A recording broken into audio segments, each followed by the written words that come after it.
Salut les héroïnes! Alors si tu es intéressée par le titre de cette vidéo, c'est sûrement que tu fais partie des profils multipotentiels qui aiment faire plein de choses, qui s'intéressent à tout, mais qui trouvent qu'il n'y a pas assez d'heures dans une journée, que 24 heures ce n'est pas assez. Tu essayes de tout mener de front, mais voilà, tu t'éparpilles, tu te disperses. Et crois-moi, je sais ce que c'est. Et aujourd'hui, j'aimerais te partager mes conseils, la façon dont moi je fonctionne. Peut-être que ça va t'interpeller, et surtout je le fais parce que ça fait depuis 2019 que je suis dans l'entrepreneuriat et voilà, ça me donne aussi assez de recul maintenant pour te partager ces conseils.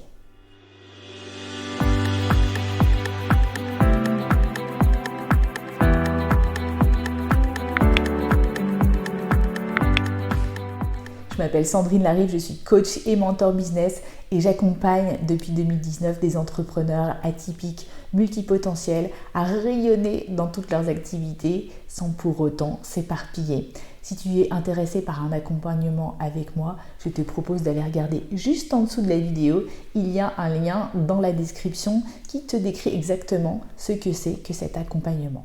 Alors déjà en préambule, je voudrais dire que les personnes multipotentielles ou HP multipotentielles, en fait, n'ont pas un système d'organisation typique. Et en fait, c'est le sens que la personne donne à son organisation qui est intéressante et tout le monde ne donne pas le même sens à cette organisation.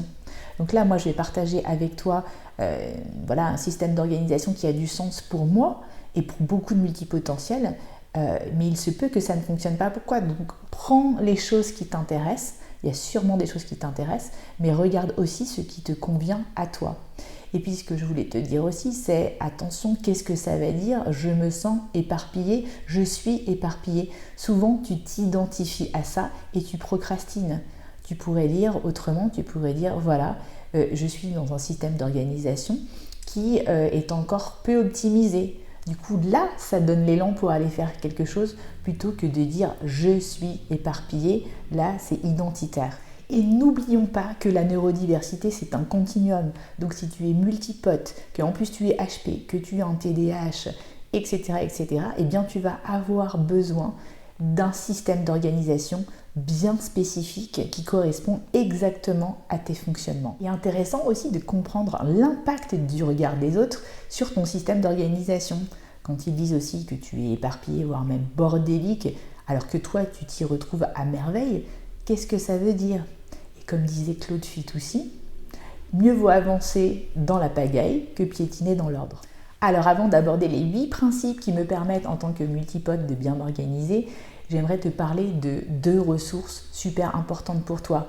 La première, c'est le temps. La temporalité, c'est la clé d'une bonne gestion, d'un bon système d'organisation pour une personne multipotentielle, tout en respectant son besoin de diversité. Et la deuxième clé, c'est l'énergie. En fait, si tu n'as pas d'énergie, eh bien, tu vas mettre plus de temps à faire les choses. Donc, c'est super important de respecter tes rythmes, tes cycles et aussi d'écouter ton corps. Pour comprendre comment tu organises ton temps, c'est important de commencer à auditer tes journées pour repérer des pistes d'amélioration, mais aussi pour commencer à imaginer des changements d'habitude. C'est un petit peu fastidieux comme exercice au début, mais comment veux-tu optimiser ton temps si tu ne sais pas à quoi tu le passes? Et justement, on est dans une super période en ce moment, donc pose-toi et fais le bilan de comment toute cette année, tu as organisé ton temps. Alors tu peux prendre des post-it, des codes couleurs, etc. Mais à la fin, l'idée, c'est de ressortir avec une vision très claire de à quoi tu passes ton temps. Alors maintenant, on va voir les 8 principes. Le premier étant, et le plus important, d'avoir une vision claire de la direction dans laquelle tu vas, peu importe le nombre d'activités que tu fais. Car si tu n'as pas la direction, eh bien, c'est là où tu vas t'éparpiller ou avoir des priorités qui ne sont pas les tiennes. C'est toujours revenir à ton pourquoi tu fais les choses, quel est le fil rouge qui relie toutes ces activités, et c'est vraiment le cœur du coaching entrepreneur atypique que je te propose. Deuxième principe, savoir dire non et faire le tri. C'est important que tu regardes tous les partenariats que tu as, le nombre de sollicitations que tu as par jour. Est-ce que tu es submergé par les urgences des autres qui ne sont pas les tiennes?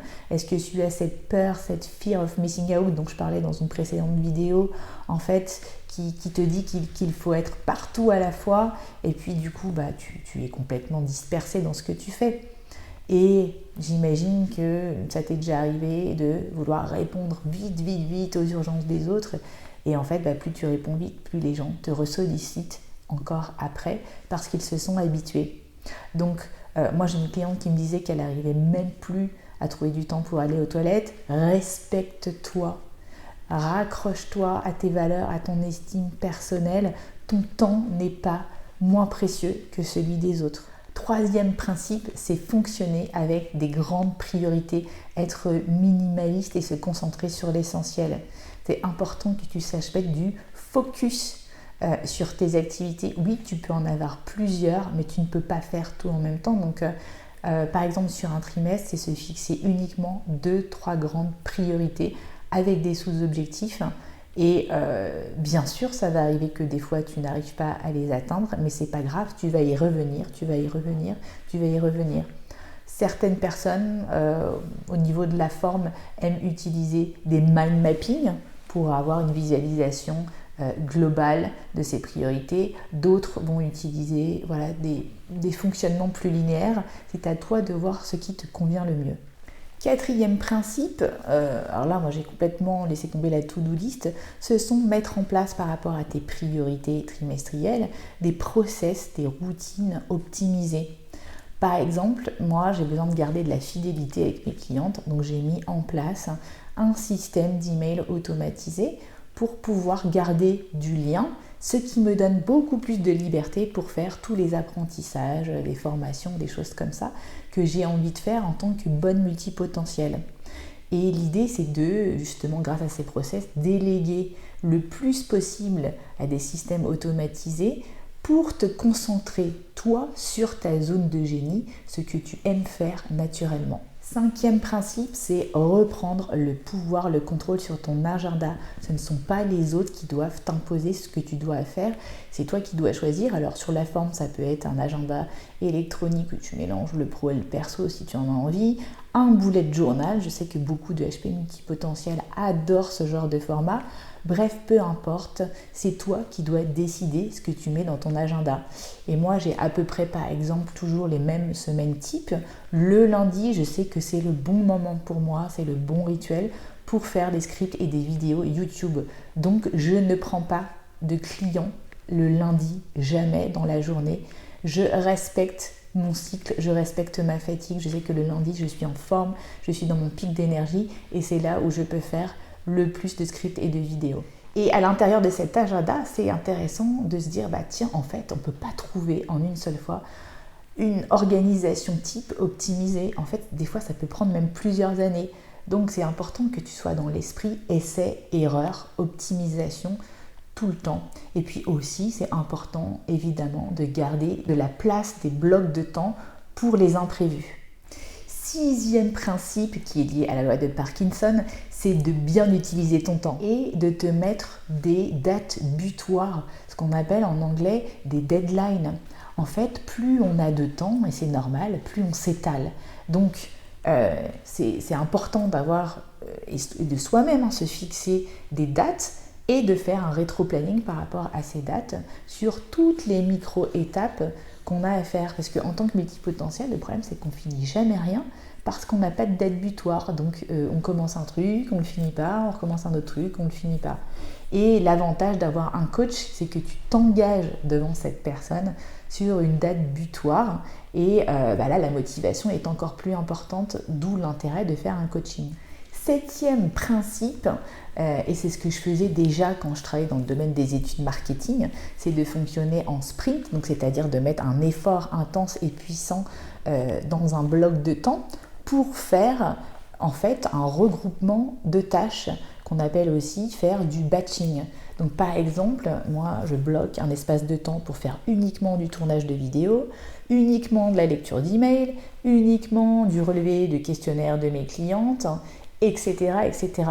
Donc c'est beaucoup plus optimisé parce que je passe en mode monotâche sur un bloc de temps, sur une activité spécifique, et ça m'évite de sauter de micro-tâches en ne sachant pas exactement où je vais. Et oui, parce que multipotentiel, ça ne veut pas dire faire plusieurs choses à la fois, c'est faire plusieurs choses qu'on aime dans la journée.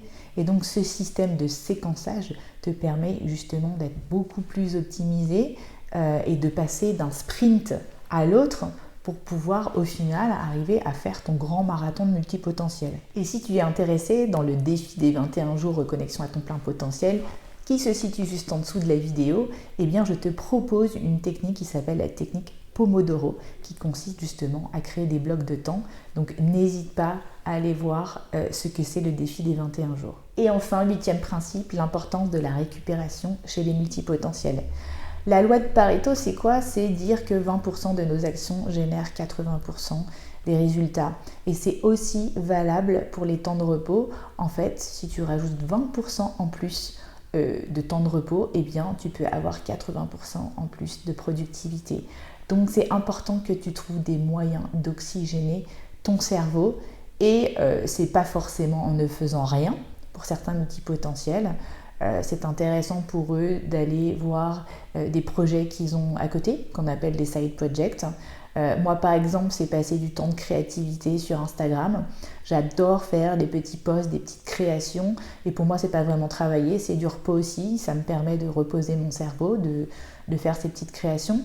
Ça peut être aussi d'écouter des podcasts ou des choses comme ça. Donc voilà, trouve vraiment pour toi, en tant que multipotentiel et ou HP multipotentiel, ce qui te repose le cerveau, car c'est garanti, ça sera beaucoup plus d'efficacité en plus. Et rappelle-toi que tout est au final une question de juste équilibre pour toi, entre trop d'organisation qui mènerait à une vie uniquement de contraintes sans plaisir, ou trop d'inorganisation qui te mène à trop de stress et d'insatisfaction. Et je le rappelle, en fait, le plus facile, c'est de se faire accompagner par quelqu'un, parce que du coup, cette personne va nous permettre justement d'avoir une vue, une perspective sur notre travail, et donc nous aider à prioriser, nous aider à faire du tri dans ce qu'on fait. C'est comme avoir une deuxième paire d'yeux à côté de soi, avoir un miroir qui va nous permettre de reconnaître les pistes d'optimisation, de reconnaître ce qui va aussi, etc., etc. Et moi, en fait, ça fait 2 ans que je me fais accompagner toutes les semaines par une personne pour justement reprioriser, refocuser, etc. Parce que j'ai aussi cette tendance, comme toi, à m'éparpiller. Et c'est ce que je fais aussi moi-même depuis 2 ans avec des entrepreneurs atypiques. Et donc, n'hésite pas à aller voir le programme qui s'appelle Coaching Entrepreneur Atypique à Succès. Si tu es intéressé, je fais des appels découvertes de 45 minutes où on va pouvoir voir ensemble quelle est la situation de ton business, de quoi tu as besoin et comment éventuellement je peux t'aider. Et je vous dis bye bye, à bientôt les héroïnes. N'hésitez pas à me laisser un pouce et des commentaires si cette vidéo vous a plu. Ciao!